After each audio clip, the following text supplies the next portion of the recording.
I feel very lucky this week. Search Press has given me this book to look at and review.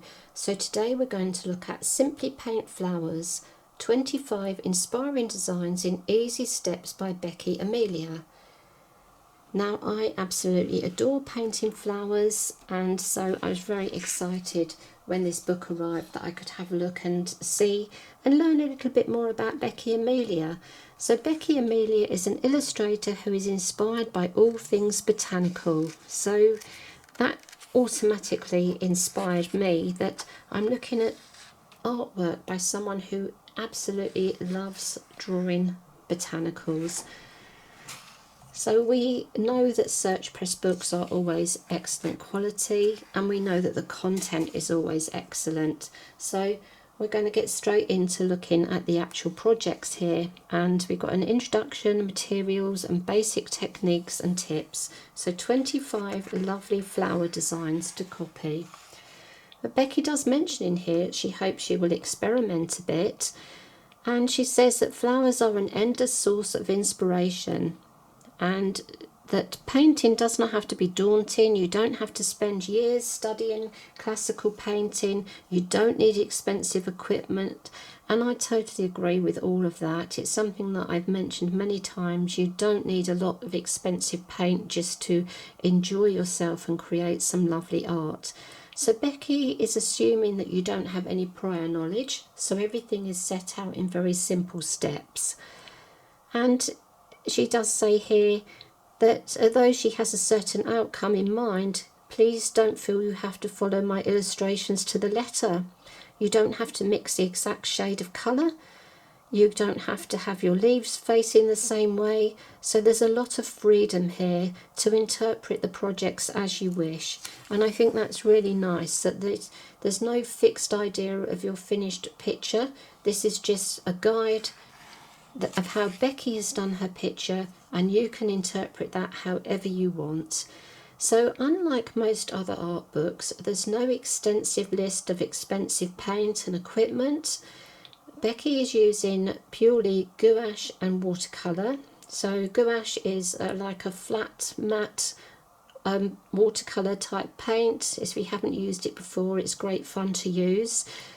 And she says here that you may have some watercolours at home. She mentions the actual makes that she likes, but she says to use whatever you have at home, or to buy yourself a basic set of watercolours, or if you have some watercolour but no gouache, to buy a tube of white gouache and mix your own type of gouache. And that's something I'll show you when I work from a project in this book.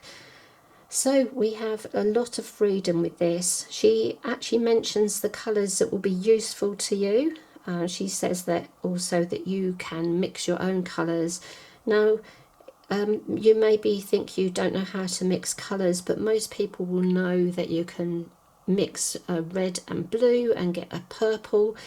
And there's just lots of ways that you can mix a colour just by using your imagination. You can just experiment. There is total freedom with this book to do what you want and to experiment.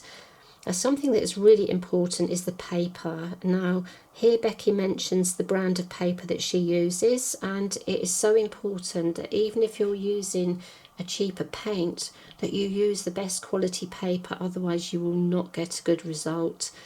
Now, as you progress with your painting, you're going to want nicer paints as well, but that's something that can come with time. But you should always start with a really good quality paper, a 300 GSM smooth watercolour paper. And Becky said that all the paintings in the book were on A4, so that's roughly this size, and it's not too big and it's not too small, so it's a good size paper to start with. A few other things that you need. Now, Becky, like me, she only uses synthetic brushes. Synthetic brushes these days are very, very good quality, and it's just nice to know that you're using a brush that hasn't hurt a poor little animal. So we have here, her most used brushes are very small, like 0 and smaller. So that is a 0. Now, brushes can vary very slightly between different makes. Becky said she's not faithful to any particular brand. I find with my brushes it's good to get a not to get the cheapest synthetic, but to get at least a mid-range. Now I would use a 0, a 2 and a 4 because I find personally I like a slightly bigger brush here, but you most definitely need the tiny brushes for the finest detail. And then Becky says that she uses a larger brush for mixing her colours. It's always very good to have a different brush for mixing. That way you keep the points on your pointed brush nice and pointy for fine detail. And then we go on to basic techniques and tips. So here Becky's saying how she mixes up her colours, how she lightens colours to get the paler shades. And it's very simple just to add white to make your shades. You start off with a darker pink and you just a medium pink and a pale pink. So that's very easy. There's no complicated colour mixing there. And as something else that she mentions that's very important, lines in nature. Straight lines are very rare in flowers, petals and leaves and stems. There's always a curve. So a lot of people might make a mistake of drawing a straight stem and then it's not going to look very natural. Now, as I mentioned before, I think Becky doesn't use the wet on wet or wet into wet technique. She said she very rarely uses it, but not at all in this book. That makes it a lot easier when you're starting out if you're using dry paper, but it is important that you paint one section, let the colour dry completely before you go on to the next, and that's all stated there for you. And then we have a very lovely section on layering for shading. So Becky shows you how she starts with her palest colour and she adds some colour, and you'll see this is where your very fine brush comes in. You have some very fine little marks here that you will need these tiny brushes for. And then on this page she's talking about stippling, painting little dots all over the circle, and this will give you some beautiful depth and texture in your painting, so you don't have a huge amount of techniques to learn. Basically you're brushing with your brushes, you're adding your fine detail with your fine detail brush, and then little dots, so little dots all over. Very, very easy. And then we move on to the actual projects. The projects are really lovely. Look how bold and beautiful that is. And even this straight stem has some little bumps and curves in it. And this is another thing that differs from most art books. There isn't an extensive list of shades that you must have this exact shade. So what Becky's done here is she's swatched out her colours and she's given them names. Light yellow, medium yellow, orange, orangey brown. So you can look at the paints you have, you know what shades you need to mix, and away you go with your painting. So we start off with a little sketch, and then we have every little step is explained, so you're not going to go wrong if you follow the steps. So we have 10 steps here for the finished picture. Now what I like is the variety of designs. We have some bold and beautiful and bright designs, and we have some paler designs, small designs. So there's something in here to suit everybody, whatever type of flowers. I think this is very pretty. Look at this, the tulips, a row of tulips, and those lovely crinkly leaves. I think the colours are absolutely lovely in this book, and I say such a variety. And this picture, just 3 greens, and you've got a beautiful picture. Oh, look at this, I love poppies. As I'm working through this book, I'm thinking, oh, I'm going to do this first, and then I turn the page, I find another picture, and I'm like, oh no, this is going to be my first picture. So I'm going to be working through some projects. I'm not actually sure at the moment which one is going to be my first project, because there are so many that I actually like. So this is going to be the most difficult thing for me, is choosing the project. So we have a hydrangea, and I do love hydrangeas. Look at the beautiful depth in here. This is such a simple design, and yet it's so effective. So we also have some wildflowers.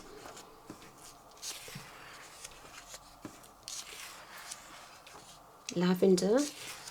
And I think what is really useful is that Becky is encouraging you to think for yourself, to look at a design and think, oh, I like that, but I could just do it slightly differently. And there's lots of little, you can see the patterns and the negative shape, and it's going to encourage you to think about how you lay your flowers out on the page, how you're going to set things out.